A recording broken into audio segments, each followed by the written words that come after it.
Welcome to a new session of the Global NEMUS webinars.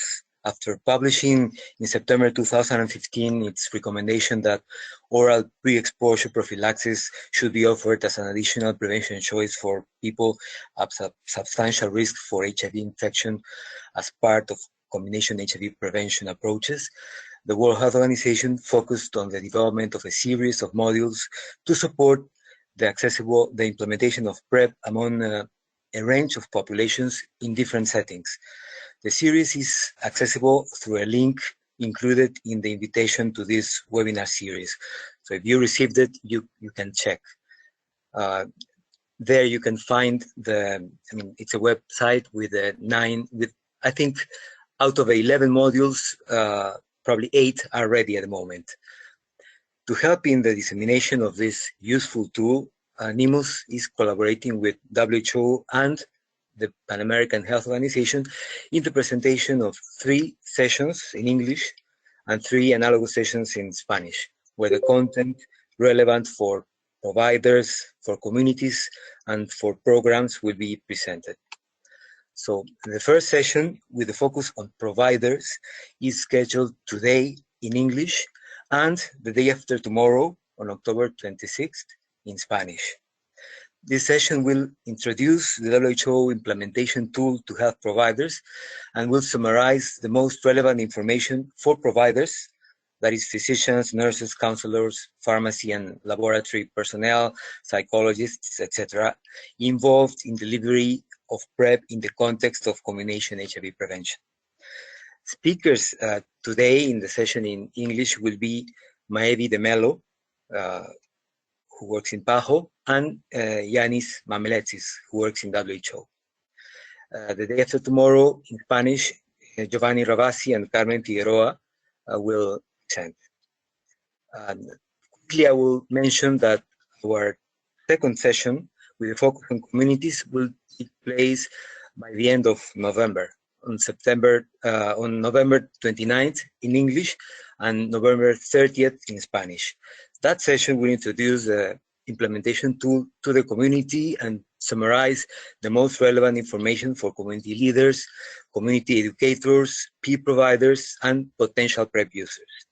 On that occasion, we'll have Javier Hurtado presenting on both in English and Spanish, and we'll have PrEP users in English and in Spanish, including men and women. So far, we have announced only male users, but we'll include female users or activists as well. Finally, we'll have a third session focused on programs on the 12th and 13th of December. The third session will build on previous ones and present the implementation tool to program managers, addressing additional content that is particularly relevant for PrEP planning and implementation in the context of an official program. So managers interested in and involved in PrEP planning and implementation are encouraged to follow the entire series of sessions. Anyway, so let's go back to briefly present our speakers today. Maevi de Mello, she began her career in public health in 1998 and has worked for international NGOs like Population Council, PACT International, and also government agencies in Brazil, and also in UNAIDS and PAHO. Her experience is focused on HIV prevention for key populations and in Latin America, particularly in Brazil, and also with the PMTCT at the regional level. She was the CDC Deputy Director for Programs in Brazil, as and also being responsible for the first integrated behavioral and biological surveillance survey of HIV and syphilis with MSM and transgender women in Brazil. Anyway, in 2015, Maevi joined PAHO to support the validation of elimination of mother-to-child transmission and of HIV and syphilis in the Americas. And in July 2017, she was appointed as the regional advisor for prevention of HIV and STI. So I'm pleased to start with Maevi. After she finishes, I will introduce Ioannis. Maybe, please? The floor is yours. Thank you. Thank you very much, Carlos. And good morning and good afternoon to all those in this call. And it was a long presentation. What I'm going to bring to you today is a little bit of giving you a scenario for PrEP in Latin America and the Caribbean, departing from the very strong political commitments that I think the majority of you probably already know, and also with our regional commitments in the Americas. Starting with, the third goal of the SDGs, where it clearly states the end of AIDS, and the high-level resolution of the UN General Assembly in June 16 with the political declaration to fast-track the global response and end the AIDS epidemic by 2030. In the Americas, the same commitment was reinforced by ministries of health with the adoption of a plan of action for the prevention and control of HIV and STIs that started last year. So the vision of ending AIDS as an epidemic by 2030, does have this very, very strong political commitment globally and regionally. However, we are not doing that well in Latin America and the Caribbean, as you can see. We have a pretty much flat line with new infections. And we have a milestone to end AIDS in 2030, a milestone as of course, as a public health problem, a milestone in 2020. And that would be bringing it down infections to 70,000, and we are really far from it. And we also know that in our region of the Americas, about 2/3 of new infections, they occur among key populations and their sexual partners. So that brings us to really rethink HIV prevention in terms of really focus on who is being most affected, where people are, and the best interventions to meet their needs. So with this, there's been around for now, I think almost or just over 10 years, the concept of HIV combination prevention. We're pretty much used to think about contraceptive choices. We're also very familiar that those contraceptive choices do not happen in the vacuum. So in the same way, HIV combination prevention was conceived, thinking about bringing together 3 groups of interventions into a single integrated and synergetic approach. So the biomedical with interventions that use clinical and medical methods, behavioral with interventions that encourage safe behavior, and structural that promotes an enabling environment. So today, as you know, we'll be focusing on PrEP, but part of this context of HIV combination prevention. Prioritizing the needs of individuals and groups in particular context to have the greatest sustained impact in reducing new infections. So WHO has embraced this concept of HIV combination prevention and has released an essential health sector intervention package, of which PrEP is one of the high interventions recommended. So, as you probably already know, oral PrEP is the use of antiretroviral drugs by HIV negative persons to remain negative. And WHO in 2015 has released a very strong recommendation with high quality evidence that PrEP should be offered as an additional prevention choice within the package of combination prevention for people with substantial risk of HIV infection. So, and we also know that PrEP in our region, for when purchased by ministries of health through PAHO strategic fund, can have a pretty comparatively much lower cost. So ministries of health can purchase a package of 30 pills for one person for an annual cost of approximately $75, as compared to the Truvada, and the generic is pre-qualified by WHO. So that makes it PrEP kind of affordable for countries when they think about implementing as a public health policy. So in that sense, here at PAHO, what we've done this year is to actually conduct an analysis from the perspective of the health sector to provide updated information for countries to try to accelerate and fast track the response in Latin America and curb this, the curve of new infections. And one of the elements is to know where we are with PrEP. And where we are with PrEP in our region. We have currently just one country, that's Bahamas, that has PrEP implemented as a public health policy, and Brazil and Barbados starting this year. We do have countries where the focus is on serodiscarded campo, but also as a public health policy, but only for those and not for, you know, the gamut that WHO is recommending. We have many countries starting with demonstration projects before to try to answer some basic implementation questions, including acceptability, to try to then scale up into a larger scenario. We do have some initiatives from civil society in Guatemala, Paraguay, and DR already in place, but is large. Is not large scale. Is within the context of service provision by NGOs, and Ecuador that's planned. We do know that private clinicians are recommending PrEP, this is probably. We know from those 4 countries, but there's probably many more.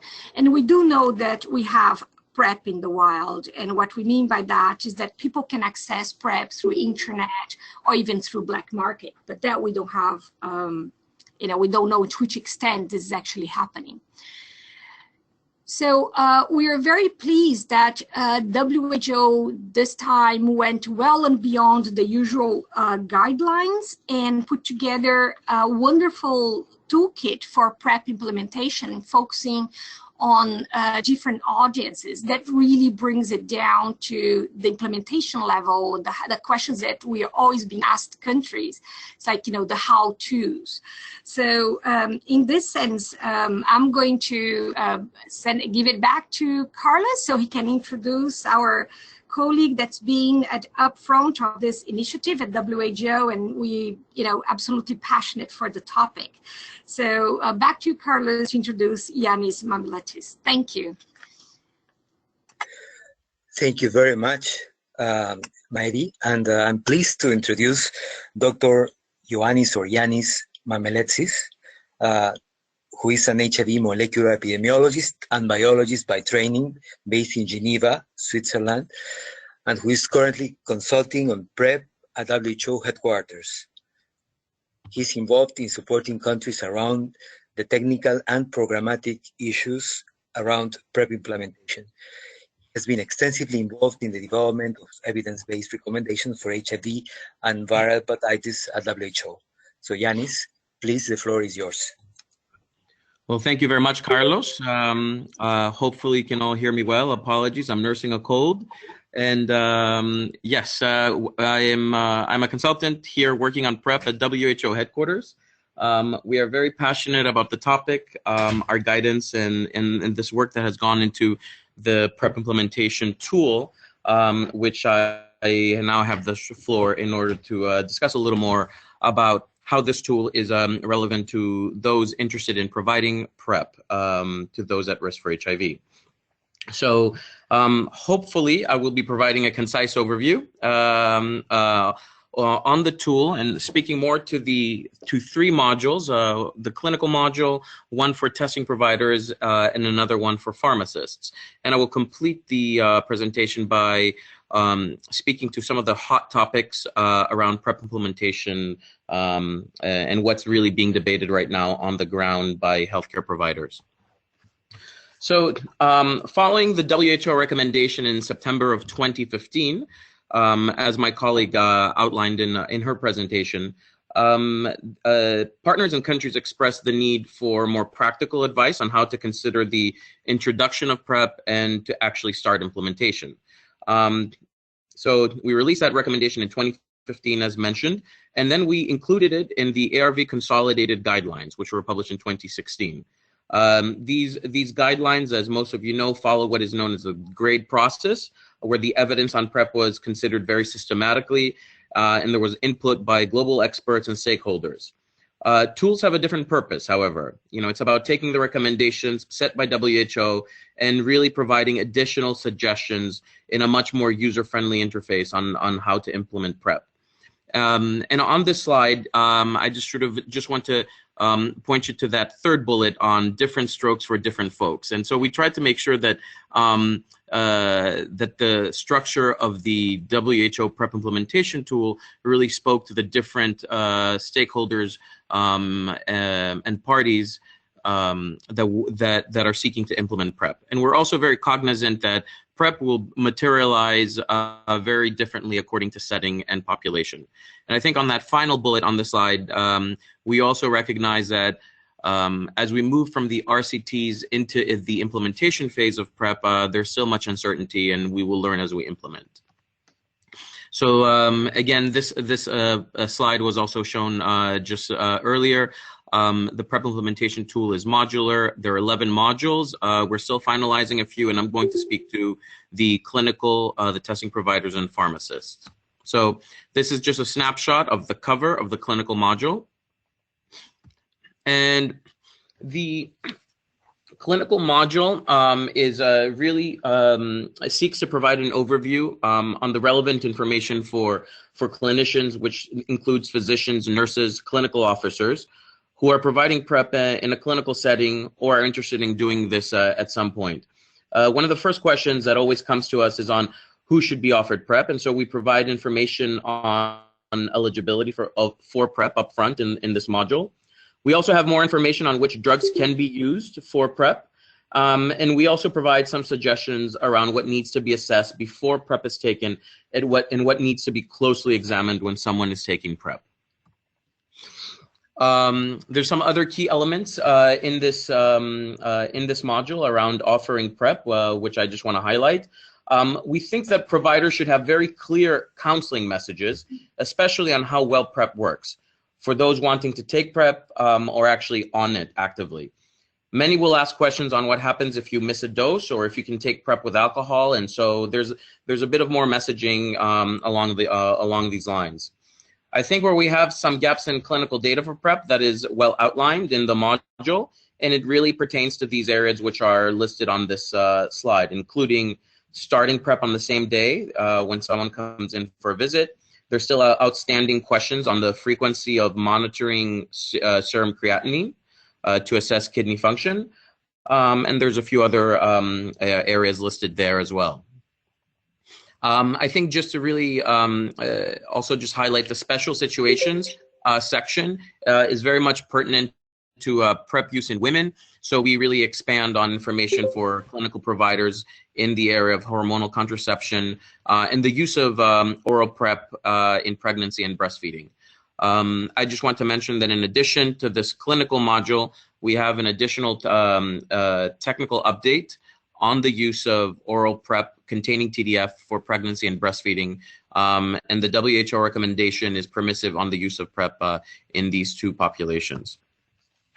I think, excuse me, what we have here, and as you can see, is a pocket card from clinicians. And I really want to speak to this. It basically captures everything you want to know in a very concise fashion in prescribing PrEP. It has the most essential elements, and we really encourage people, whether you're a med student or somebody with much more clinical experience in HIV treatment management, to refer to this. Here, as you can see, we provide clearly the indication for PrEP and the contraindications. Obviously, PrEP should be provided to those testing HIV negative. And then we have some additional indications that try to help you identify who would be at risk for acquiring HIV. It's important to make the point that in most settings, someone who would present to your clinic and actually seek out PrEP in all effectiveness, would have identified themselves for being at risk for HIV. And of course, that individual would benefit from starting PrEP. It's the backside of the card lists some basic messages on PrEP effectiveness. And it makes clear that PrEP does not prevent pregnancies or STIs. And it also lists very clearly some of the key side effects that are associated with the use of oral PrEP containing TDF. The first one there is the well-known startup syndrome of nausea and other symptoms, which typically resolves after a month. The side effect associated with a creatinine elevation in 1 in 200 users, and also the 1% average loss of bone mineral density, which recovers after stopping PrEP. And again, these side effects and what's listed here is really what's coming out from the data from the randomized clinical trials. We also importantly provide suggestions on the initial tests that need to be done before somebody actually starts taking PrEP. And of course, ensuring that the HIV test at baseline, confirming that somebody is negative before starting PrEP is critical. We also suggest that creatinine, hepatitis B surface antigen, STI screening is also done. And we also make a note that for hepatitis C, specifically for MSM, could be considered. Now, the follow-up tests in PrEP users are on a quarterly basis. This is something we're suggesting right now. As PrEP is being rolled out in countries, there's sort of discussion as how maybe the timing could meet maybe the needs of the program or the individual. But for the most part, most countries, as they're implementing PrEP, and most programs are actually encouraging PrEP users to come back every 3 months and to do an HIV test and additional STI screening, as you can see there. And for creatinine, as it stands, we suggest that it's done every 6 months. But again, as more implementation data comes into our hands, we're going to reconsider that. There's also, I think it's critical, the special situations bullets are also very important. I really want to just make note on the first one. If you're able to sort of assess that there's been an exposure to HIV in the past 72 hours, then PEP can be considered for 28 days, and then PrEP can be initiated. What I have here on this slide is an example of the type of questions you would ask to screen whether someone is at risk for HIV and therefore eligible for PrEP. It's also an opportunity to assess whether someone could be offered PEP or who could be presenting with acute infection. I think it's what we should all remember is that where PrEP is available, and if your PrEP service is attractive to those that can benefit, you should be drawing in people at higher risk for HIV. And again, this is an example of some of the screening questions. And based on your setting, your population, you would likely adapt these questions. We're also seeing a shift from some implementers to use these questions not as a way of denying somebody PrEP, but as an opportunity to offer additional counseling. So here I just have a snapshot of the pharmacist module. The clinical module has sort of the necessary detail for somebody who really wants to start offering PrEP to somebody in their clinical setting. But I think PrEP providers would also be interested in understanding some of the details related to pharmacists and also testing providers, which I'm going to speak to in just 2 more slides. So this module is for pharmacists and people working in pharmacies under pharmacist supervision. It provides information on the medicines used in PrEP. And I just want to just make a note that the WHO recommendation is very clear. It speaks to oral PrEP containing TDF, and therefore that allows for countries to have flexibility in which regimen they could use. Most countries are implementing TDF-FTC, but some countries are considering TDF-3TC, which is it's a regimen that is actively used in treatment programs. We also speak to some of the food and oral absorption issues related to PrEP medicines, speak to some of the drug-drug interactions, and then have sort of practical advice on how PrEP drugs can be stored at home. And we also follow that up with a bit of advice for PrEP users.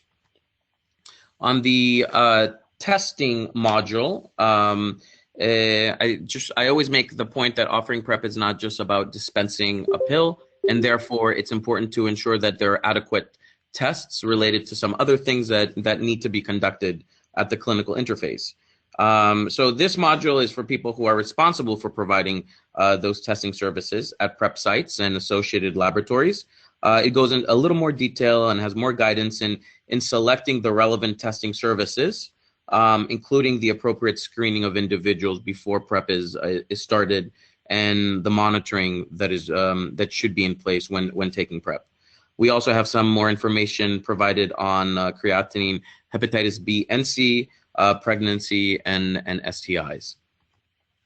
So in terms of some of the currently debated areas in PrEP implementation that potential providers really should recognize, and this really goes across countries, regions, and more globally, it's the issue of access. It's still an intervention that, despite having a WHO recommendation since 2015, still remains limited, even though there's PrEP is an active topic of discussion amongst country implementers, but the actual implementation of PrEP still remains limited.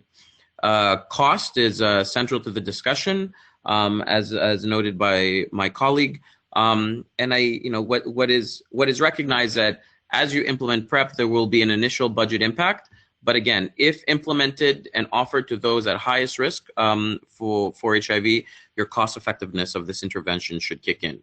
There's a big discussion right now, both centrally here at WHO and by implementing partners, and concerns also by ministries around the impact of offering PrEP on sexually transmitted infections. Will they go down or will they go up as a result of offering PrEP?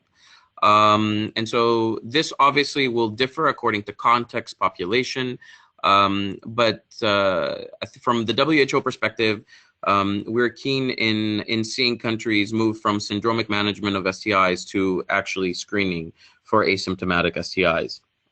So offering PrEP is not simply about HIV prevention, but also ensuring that it's an opportunity to screen and treat STIs.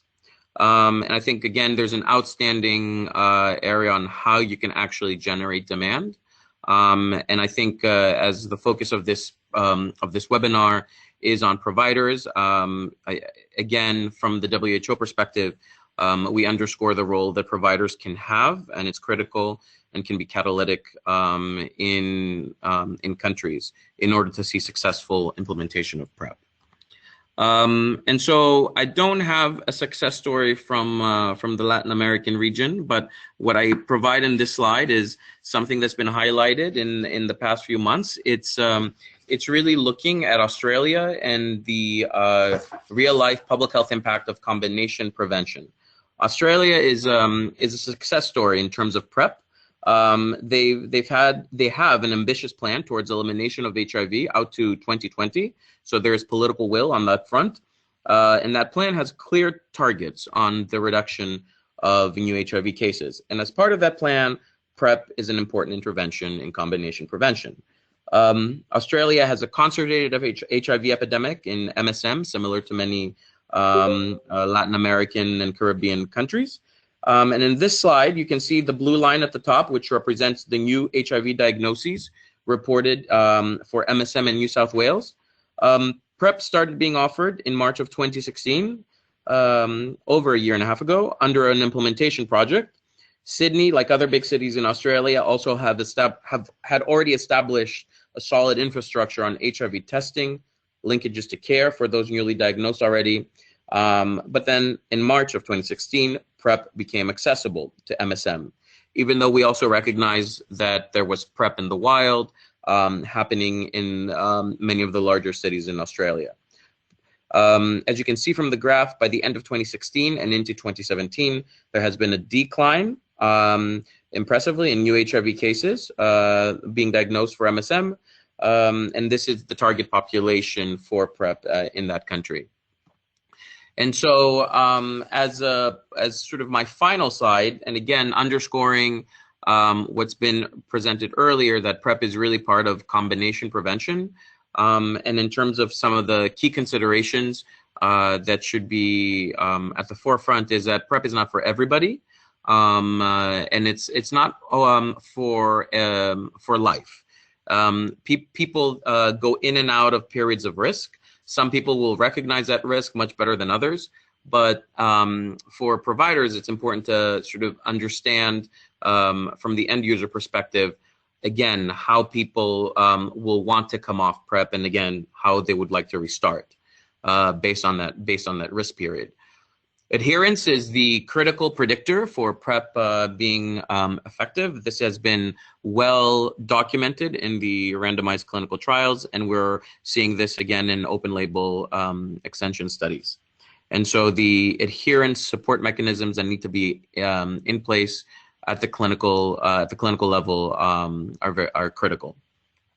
And of course, there are other services that can be beneficial when you're offering PrEP.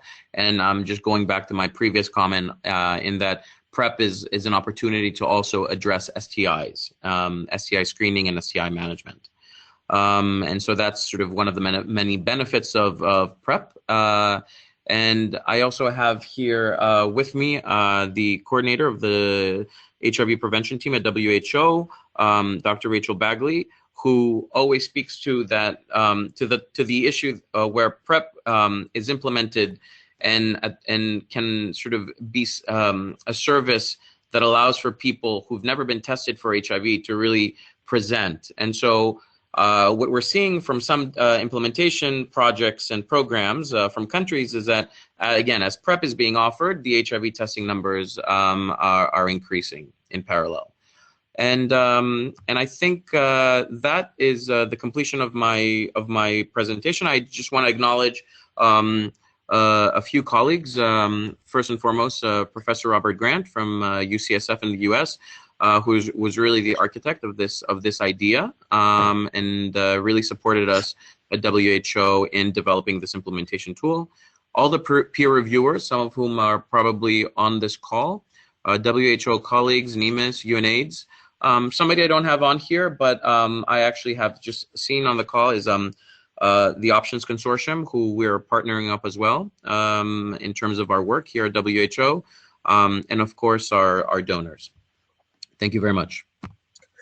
Well, thank you both, Maid and Yanis. Excellent summary of this part of implementation tool that mainly relates to the first module, but also touches on some other modules, you know, for example, the pharmacists, the testing ones, etc. So, I mean, you made it an excellent job by summarizing all that content in just, I think, less than 25 minutes. So it leaves us about 25 minutes for discussion now. And I would encourage people to use a chat window to make any comment they want. But taking advantage of the presence of Dr. Bagley there, of Rachel, I wonder if she would like to add any particular thing here. Rachel, please.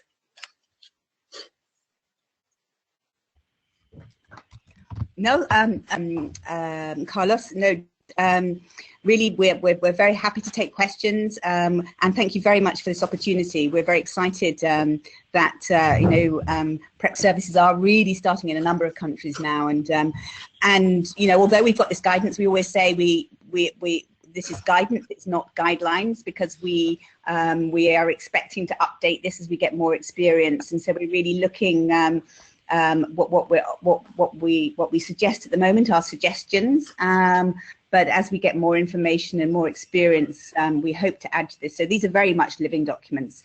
But I really do want to emphasize that for a PrEP program, as Yanis says, we are really looking that that PrEP programs should be comprehensive and offer many things beyond PrEP. And so when we're looking at the value of a PrEP program, we expect that to include increased access to testing, people being made aware of a positive status much earlier than they might have been, because they're given that opportunity to test, so that they can be linked to treatment earlier, the STI screening and treatment opportunities for other prevention services, and other counselling, legal services, family planning, a whole range of other things.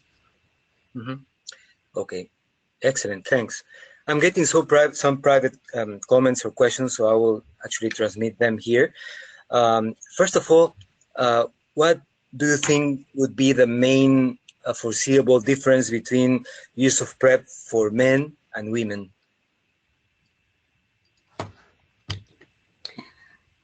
Well, I think one thing we could definitely say is that we're really getting more experience for PrEP for men, particularly men who have sex with men. And what's really exciting about PrEP for men who have sex with men is that there's already a lot of knowledge out there, and I think so men who present wanting PrEP, they've already made that decision that PrEP is something that's really useful for them. I think for women, there's been much less experience and much less implementation. So what we are seeing in some of the early services for women, particularly women at high risk for HIV acquisition, including sex workers, is there isn't that community awareness. So we really need to engage with communities so that more information in communities is available, so that people can come into services already having thought about PrEP. Because what we do know is people who want PrEP, who are really knowledgeable about it, are much more likely to continue successfully on PrEP and take it as prescribed. So I think we really need to engage much more, particularly with communities of women. Thank you, Rachel. This is Yanis. Just to expand on that, I think, and just going back to the kind of question comment, the WHO recommendation is very straightforward. It's for any person at substantial risk for HIV. We've evolved from the previous recommendation in 2014, which was only for MSM, but as the body of evidence we got more evidence on the use of PrEP in women and transgender women as well. We moved to having a broader recommendation. That said, we also recognize that there are important nuances in terms of how PrEP is delivered, and some of the issues related to the drug itself and the effectiveness of PrEP. And so I'm just speaking to the issue of, for example, missed doses.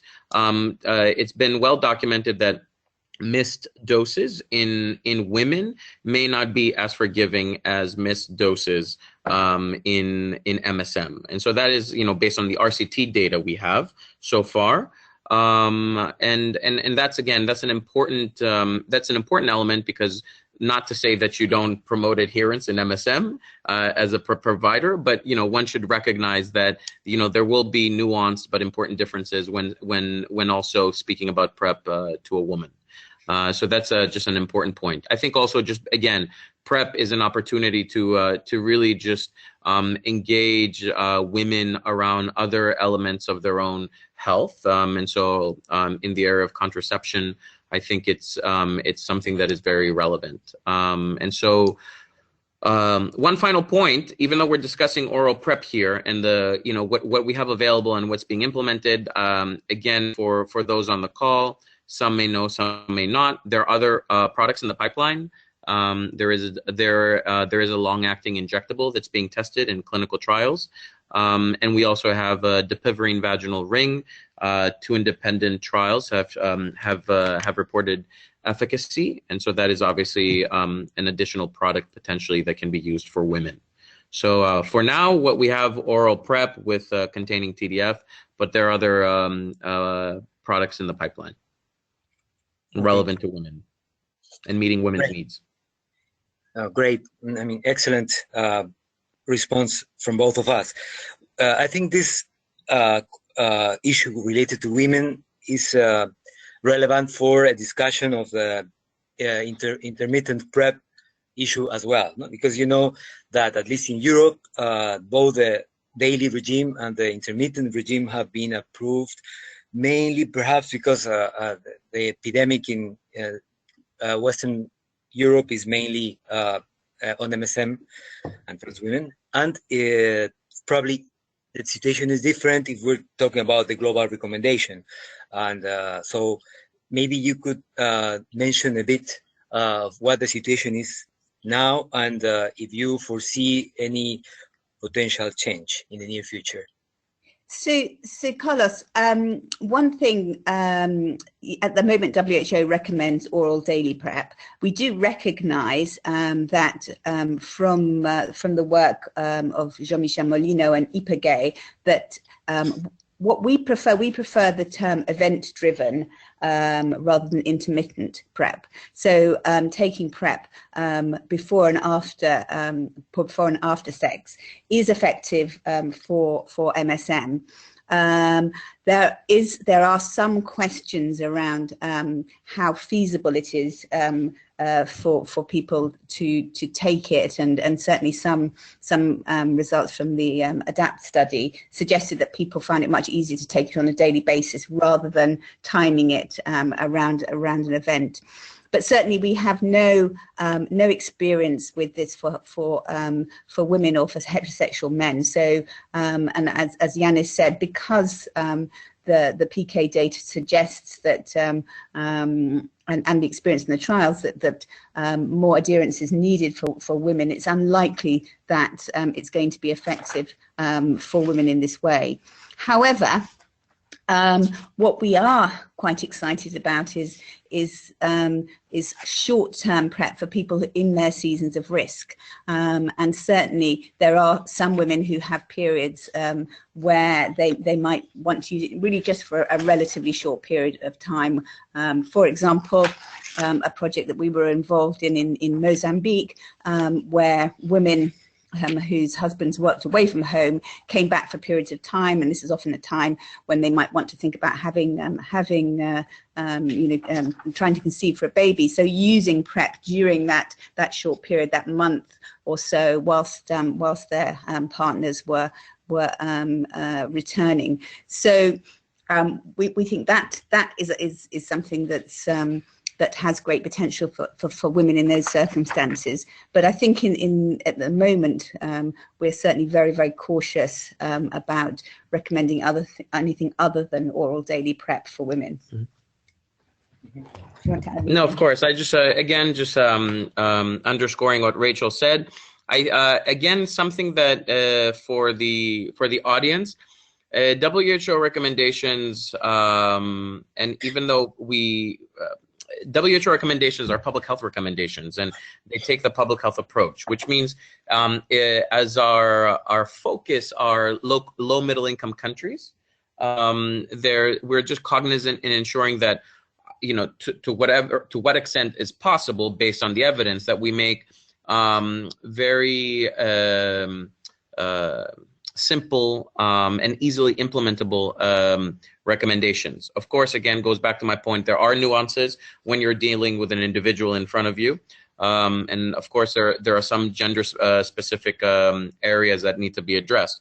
But for now, I think the WHO recommendation on daily dosing stands. This is consistent also with what Americans are doing from the CDC.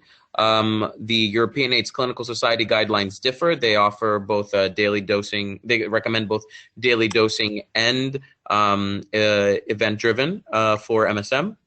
But as we encourage countries to adopt our recommendation, specifically in areas where HIV incidence still remains high, it's sort of there are also programmatic advantages in implementing a daily dose, which can make things very simple, both on the PrEP user and also to the prescriber, to the provider. But we do recognise, that that some settings will which are serving exclusively MSM will consider event-driven PrEP, and we understand that. Yeah, I don't know if you are familiar with the study presented in Paris last July, actually analyzing patterns of moving from daily to intermittent, and also from intermittent to daily use among MSM, probably in Holland. Yep. I think that study shows, motivations and reasons for people to move back and forth, and it makes sense. People don't do it out of no reason. They have reasoning in their decisions or their behavior. So in that sense, perhaps one of the things we'll start to see as people start to use PrEP more frequently is that some people will not necessarily have low adherence, but sort of start to own PrEP in their own way, and sort of change the regime or adapt that regime according to the perception of risk throughout time. So, probably that's something we'll have to study and develop recommendations for people to, not get discouraged, but do this in the best way possible. I don't know if you have seen anything like this.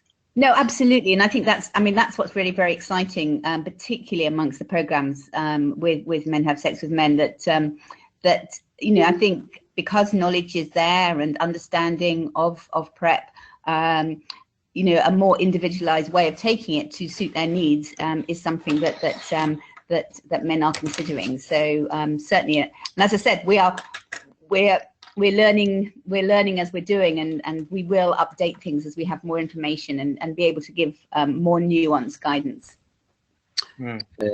Thank you, Rachel. One thing sort of from sort of my side personally is always helpful, and this happens sort of as we're sharing and encouraging people to visit the website where the PrEP tool and the different modules are.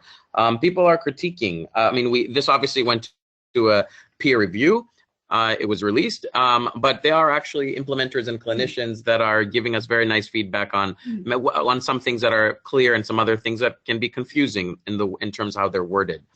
So it's always just helpful to get that constant feedback. I also just want to make a note. The modules are in PDF format, so that's how they are right now. But we're working closely with JPIGO in actually taking two of the modules, the clinical module and the pharmacist module, and turning them into these sort of interactive online training sessions. And so that is something we're working actively right now, and will be available. Mm-hmm. And we're also working on an app from the tool. And I think that's clinicians are often on their phones trying to access information, not on a computer, but actually on foot doing their rounds. So potentially that will be something also very attractive to PrEP providers. Excellent. Now, one thing that is puzzling to some is that, we know that most people who will perhaps be adopting PrEP are people who are not necessarily using condoms, or often who don't like condoms, or can't control condom use. And still the recommendation is for PrEP to be used together with condoms. So probably that's kind of a double standard, or something that may be confusing or not completely clear to some. I wonder if you have any idea, reflections on this, what would we expect and how to manage that kind of information? Would we consider correct PrEP use that is that includes condoms, or what? That kind of thing. Yeah.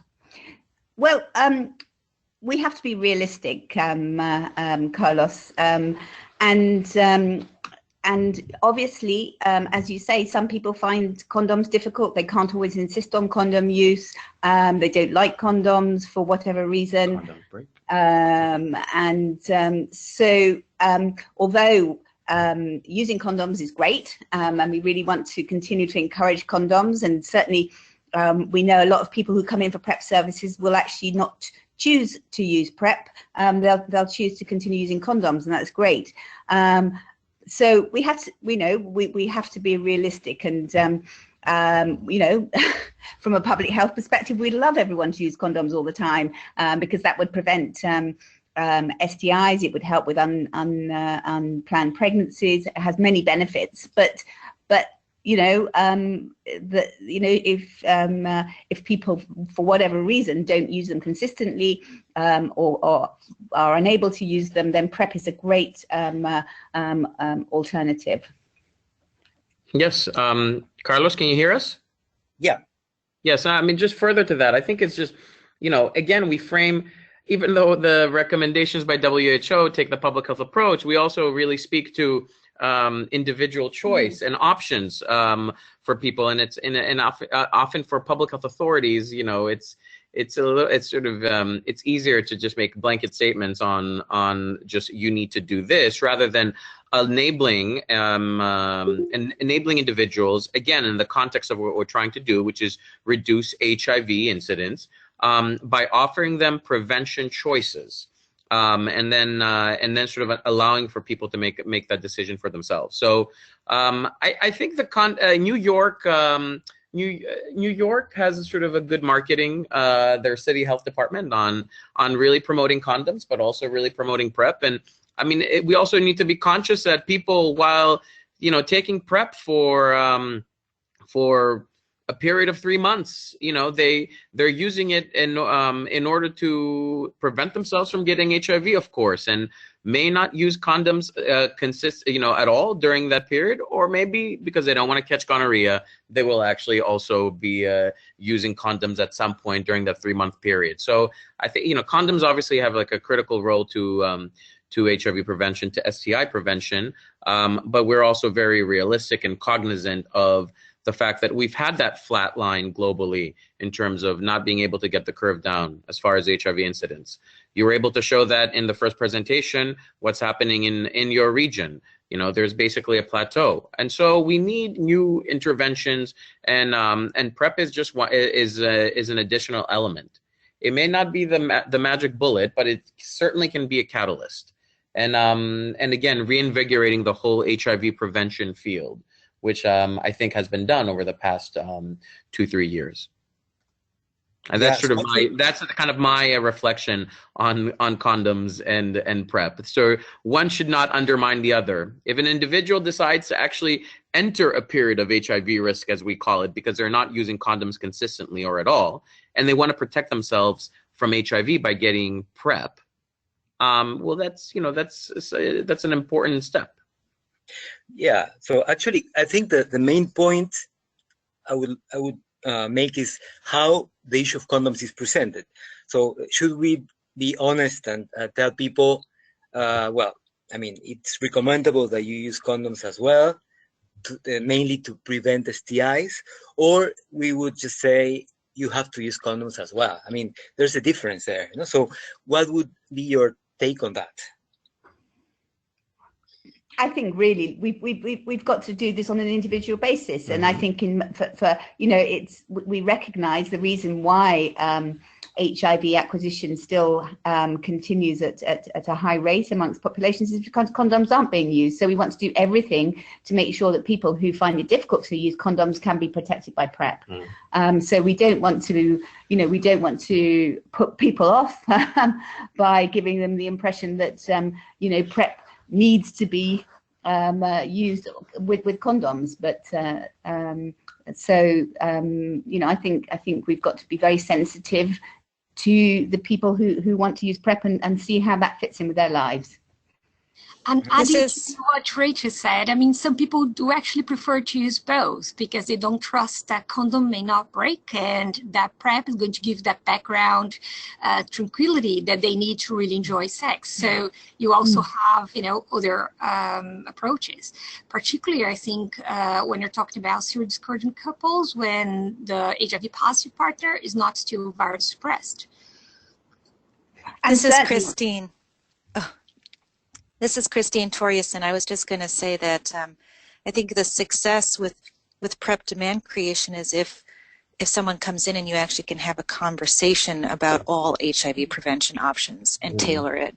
So it's not just about promoting PrEP, but using PrEP as a trigger point for a broader conversation around what HIV prevention options might work.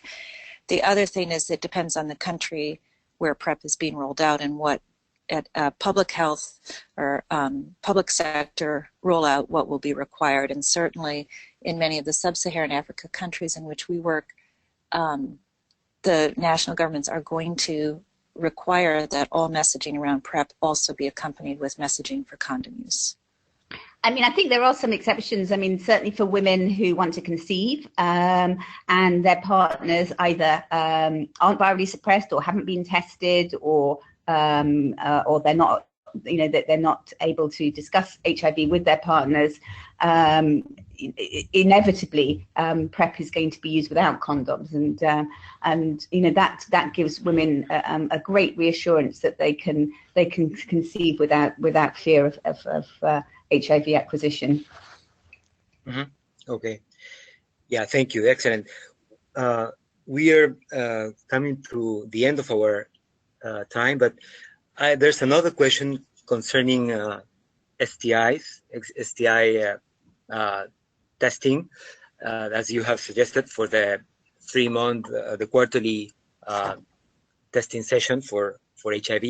And probably there's one difference between countries who have access to PCR testing for chlamydia and gonorrhea, not where asymptomatic rectal or vaginal infections can be identified, and on the other hand, countries that don't have access to that technology and where, the regular syndromic management and just syphilis testing is available. So what would you say, recommend for this? And well, maybe there are options for changes in the near future. Well, one thing I think which is really important about a PrEP program is it does give you that opportunity to have a regular contact with somebody and offer regular STI screening and treatment. And I think this is a great added benefit. And ideally, we would like to have the most effective STI